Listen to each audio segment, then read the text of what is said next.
Charlie Kirk was assassinated yesterday. We were live on the radio show. We were about to close it out yesterday. When that hour had concluded, all of us were praying, still holding out hope that there was hope for Charlie to survive this and to be with us. In fact, even at this hour, as I'm talking to you now, it does feel,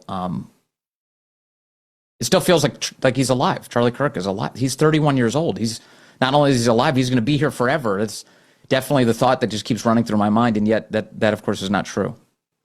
He's gone. The left has elements that want to kill us. There is no question about this.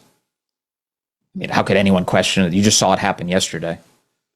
The left has elements that want to murder their political opponents. It's because they're incapable of engaging in the dialogue that Charlie Kirk represented.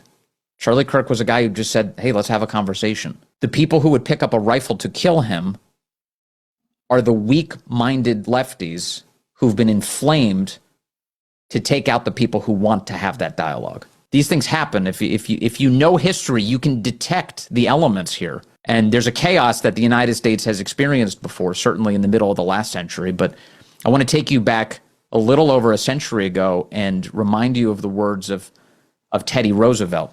Teddy Roosevelt on October 14th of 1912 was shot in the chest by a would-be assassin. Now, Teddy was able to survive the shooting, but with a pretty serious wound to his chest.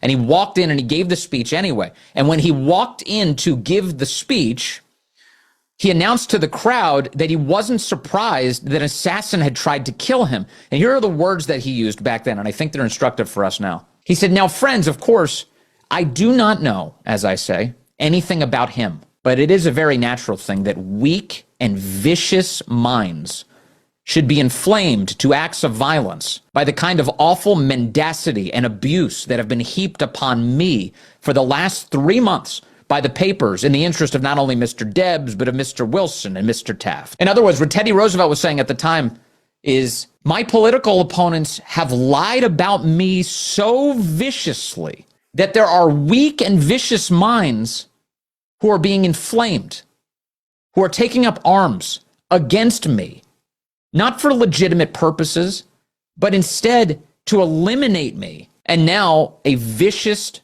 weak-minded, radical lefty has decided to take these shots at a softer target, a very influential target. But when I say a softer target, I mean a less protected target. Murdering Charlie Kirk yesterday.